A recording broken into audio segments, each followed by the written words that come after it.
بێگومان ڕاگەیاندن یاخود ڕۆژنامە یان ڕۆژنامە کە ئەڵێم ڕۆژنامە بە هەموو جۆرەکانیەوە ڕۆژنامەی خوێندنەوە ڕۆژنامەی بیستن کە ئیزگەیە ڕۆژنامەی بینین کە تەلەڤیزیۆنە لە سەردەمی شۆڕشی کووردا ئەو کات تەنها ڕۆژنامەی خوێندنەوە هەبووە ئەوە وەکو عەرزم کردی شێ مەحموود نەمر لەبەر گرنگی و لەبەر ئەهەمیەتی گەورە بە ڕۆژنامە کە دەوری سەرەکی و گەورەی هەبووە لە ژیانی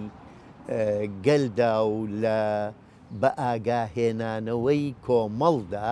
ئەوە بووە ڕۆژنامەکەی بردوۆتە ناو ئەشکەوتی جاسەنەوە دەریکردو کەواتە ئەو سەرکردە نەمرە ئەوەی زانیوە کە ڕۆژنامە دەوری گەورەی هەیە و خەڵکی بە ئاگادێنێتەوە بۆیە ڕۆژنامە هەردەم بە ئاگاهێنانەوەی خەڵکی بووە بۆ نمونە هەواڵێک بڵاو کراوەتەوە بۆ نمونە شیعرێکی حەماسی نەتەوایەتی بڵاو کراوەتەوە کە خەڵکی بینیوێتی و چێژی لێوەرگرتووە و دەرسی لێوەرگرتووە کەواتە ڕۆژنامە دەوری گەورەی هەبووە لە هەموو شۆڕشەکانی کووردا لە سەرەتاوە تاکو ڕاپەڕینیش بۆ نمونە لە ڕاپەڕینە ڕۆژنامە لە ڕووی ڕادیۆوە دەوری گەورەی هەبوو خەڵکی بە ئاگاهێنایەوە هانی خەڵکی ئەدا هەڵسن پەیامی ئەدا بۆ کەسانی کە لە کوردستان نین ئیتر بە ڕەمز بواە یا بەناوهێنان بانگی خەڵکیان ئەکرد و ئەیانود و هەڵسن کاتی ڕاپەڕینە کەواتە ڕۆژنامە دەوری زۆر گەورەی هەبووە ئەو باسە فعلن ئافرین یعنی پرسیارێکی جوانە و لەجێیە کاریگەری ڕۆژنامە لەسەر کۆمەڵ ئەبێ بە شێوەیەکی ئەنەری بێ ئەبێ بە شێوەیەک بێ یعنی خەڵک واهان بدرێت وا گۆش بکرێت بە ڕاست و دروست نەک وەکو ئێستا من ڕەخنەم لە ڕۆژنامە نووسی کوردی هەیە لەم زەمانەیەدا بۆ نمونە حکوومەتی کوردستان ئێستا ڕۆژنامەی نییە تەلەڤیزیۆنی نییە ڕادیۆی تایبەت بە حکوومەتی نییە کەواتە ئەمە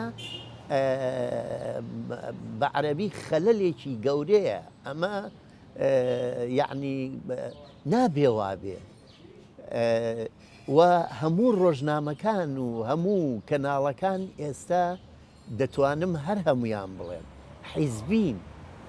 تۆ کە کەناڵی حیزبیتە بوو ڕۆژنامەی حیزبیتە بوو ئیتر ناتوانی لە ڕێی حیزبەکەتەوە چی هەیە بیڵێ چونکە هەرچیەک بڵێ ئەبێ لە بەرژەوەندی حیزبەکەی خۆتا بیڵێ ئەمە هەڵەیە دەبێ ڕۆژنامەی سربەخۆ هەبێ باس لە دەرد و گرفتاری کۆمەڵ بکات ئەمە بەداخەوە نییە کێشەکان زۆرن لەوانە یعنی نەبوونی کیانی کوردی ئەمە کێشەیەکی زۆر گەورە بووە چونکە کورد بەڕاستی نە هەرێمی هەبووە نە هەر وەکو یعنی لەم چوار وڵاتی بڵێن ئێستا کە پێوترێت چوار پارچەی کوردستان لەو چوار وڵاتەیە بووە ژێردەستە بووە نەیتوانیوە بە ئارەزوی خۆی ڕۆژنامە دەرکا و باس و خواس و گیر و گرفت و ئاواتەکانی خۆی باس بکە لە ڕۆژنامەیە ئەمە هۆی سەرەکی بووە دوای ئەوە لە ڕۆژنامە نووسیە زۆر جار و تایبەتی لە هەفتاکانەوە تا ئێستا کەسی شیا و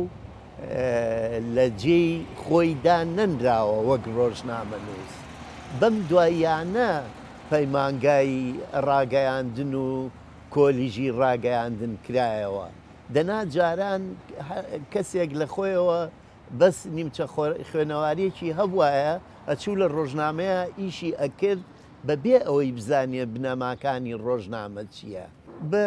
ناتوانین بڵێن خراپە بەڵام زۆر باشیش نییە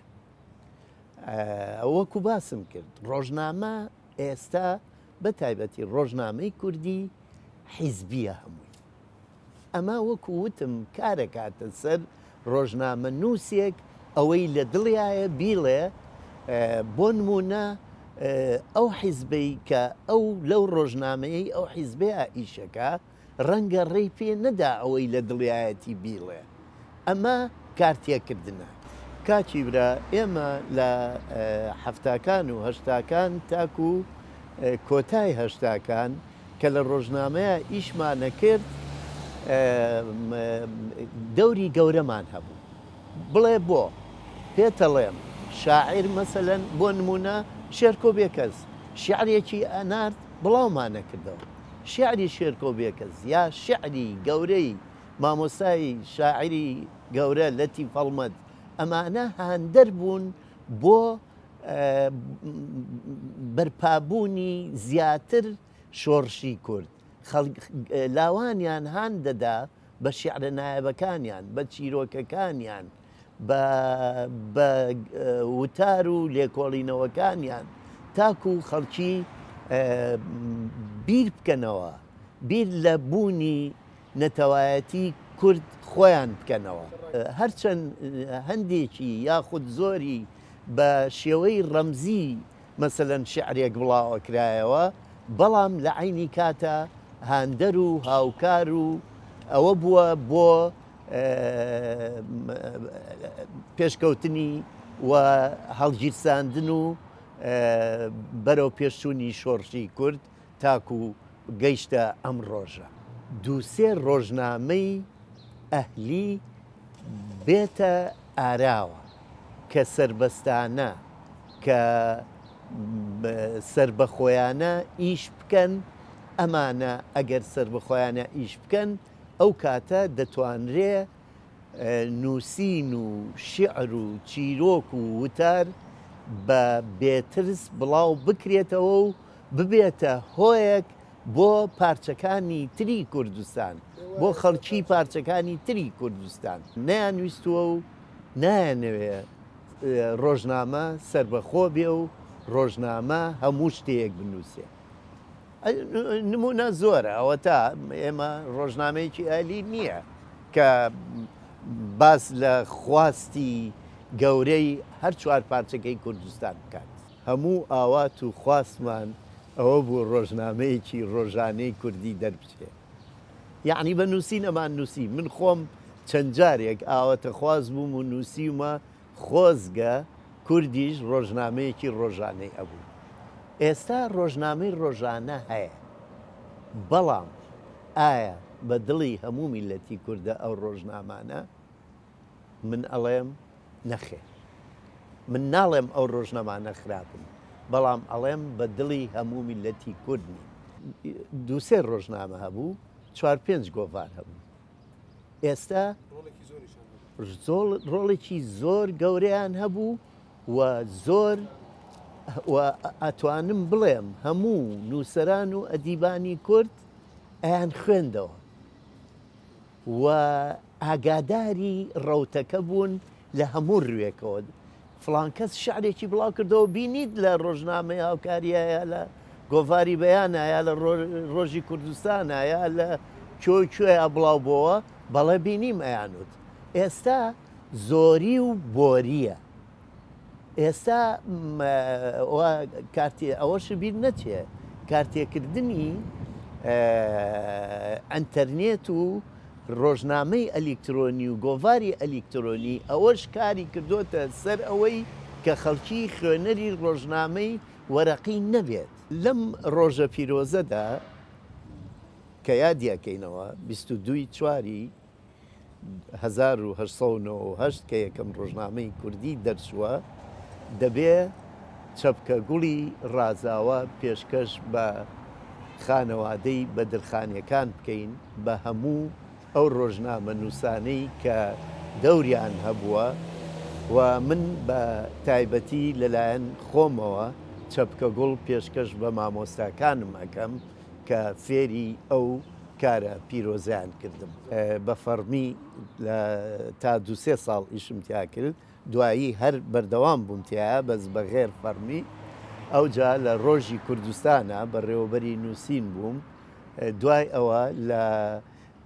ڕۆژنامەی ئاسۆیە یەکێک بووم لە دامەزرێنەری ئەو ڕۆژنامەیەوە بە ڕێوەبەری نووسین بووم هەروەها لە ڕۆژنامەی عێراق بە عەرەبی و پاشکۆ کوردیەکەی تاکو دوایین ژمارەی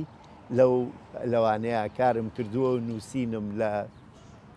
گۆڤارەکانی بەیان و ڕۆشنبیری نوێ و ڕەنجین و ئەوانی تریشدا هەمووی بڵاو کردوێتەوە.